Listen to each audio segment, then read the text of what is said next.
You're tuned in to BS with Joe, the podcast where common sense still makes sense.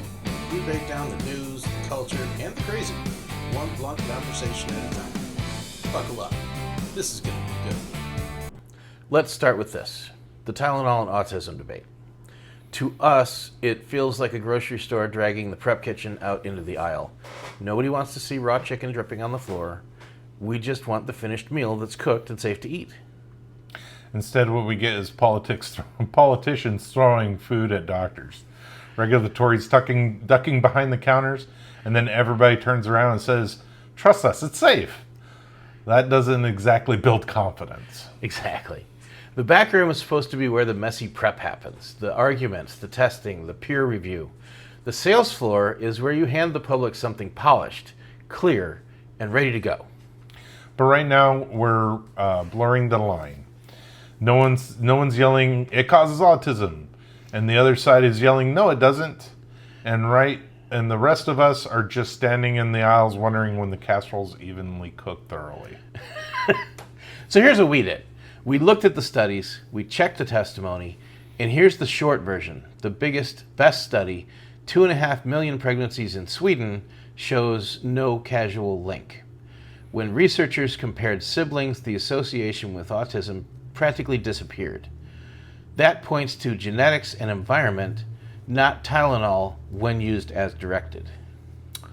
Correct. So those headlines screaming Tylenol causes autism, they're conversationally skipping the fine line that the strong data says otherwise.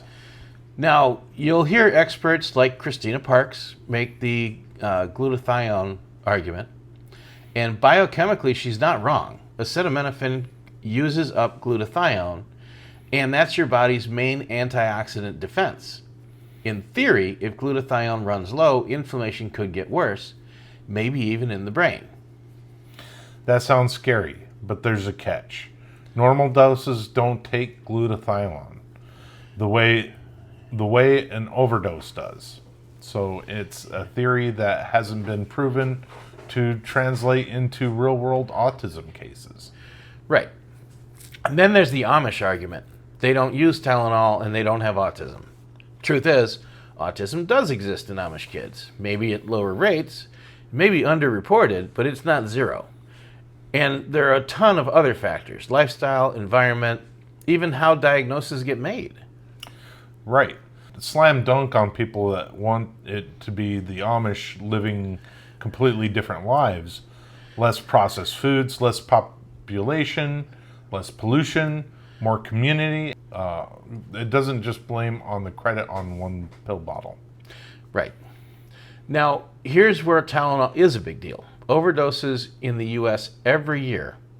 Acetaminophen poisoning sends around 56,000 people to the ER, hospitalizes 2,600, and kills almost 500 or over 500 people. It's a leading cause of acute liver failure. I could see those numbers going up with the TikTok videos that we've seen recently. Yeah. That's huge. But let's not confuse things. These overdoses, not somebody taking 2 tablets for a headache. Let's talk about California again. Because every time you think California can't, or Sacramento can't come up with a new way to waste your money, they find one. Governor Gavin Newsom just signed a law banning law enforcement officers from covering their faces during operations. Sounds dramatic, right? Makes for a nice podium moment. We're the first state to stop mass ICE raids. But here's the problem. It's a law that's already dead on arrival. Yeah, DHS already said, nope, you're not doing that. It's called unconstitutional. And they're right. Federal law trumps state law. That's the Supremacy Clause. California can't touch Fed, period. Right. And the courts have backed that up again and again. Take and read Neagle, 1890. Supreme Court ruled a U.S. Marshal couldn't be prosecuted by California for protecting a Supreme Court justice. That set the standard. Federal officers are immune from state interference when acting in their duty. Then there's Johnson v. Maryland in 1920. Maryland tried to force a postal worker to get a state driver's license to drive a mail truck. Supreme Court said, no way. States can't slap extra rules on federal employees. And more recently, Arizona v. United States in 2012, I remember this one. I don't remember 1920, it wasn't long. Yeah. Arizona tried to get tough on immigration with its own law, and the Supreme Court smacked it right down, said immigration enforcement is federal turf, states cannot override it. So, California's mask ban? Same story. It's already cooked under the Supremacy Clause.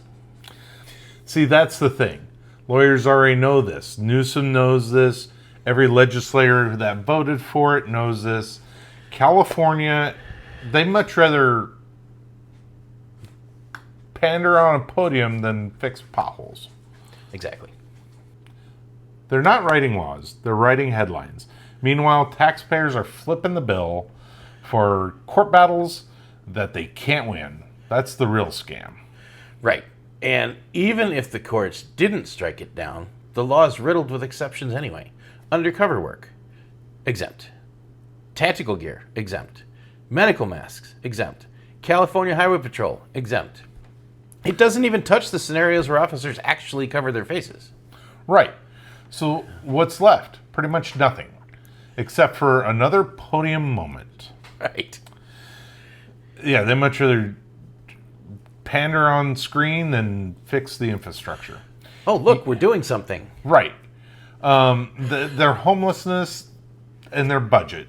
Doesn't pass some useless law that just picks a fight with Trump's DHS. Exactly. And that's the bigger picture. California's broke. The deficit is massive. Pension liabilities are through the roof. Businesses and residents are leaving as fast as they can. But Sacramento spends hours drafting, debating, and passing laws they know are going to lose in court. It's theater. It's podium politics dressed up as governance. Yeah, that's the whole thing. They're busy play acting for what the real big problem is. It just gets ignored. They don't want to fix homelessness. They don't want to fix the fentanyl problems in their cities because they know they can't fix it. They're spending a ton of money on it. They don't know how to fix it. And that's it. Right. And they've got, how much is gas in California now? Oh, yeah, it's $7 a gallon. Yeah. But they are at least, we can stop, scary masks, right? So the question is, how long do Californians keep the blinders on? How long before voters say enough? We've seen it before. Prop 13 in the 1970s, people revolted when property taxes got too high. That was the wake-up call. Maybe it takes another revolt now over taxes, spending, or just the sheer waste of podium politics. I'll tell you, people, don't wake up until it hits them in their wallet. When your paycheck runs out, what do? Now you got people on welfare and all this other stuff. California is the 5th largest GDP in our nation, and they still require federal assistance. Right. California just really irks me. No, you got it. So, I don't know. Maybe it'll take another revolt. By then, it might be too late. But until then, we'll keep talking about California. Again, because Sacramento never runs out of ways to give us something to talk about. That's it.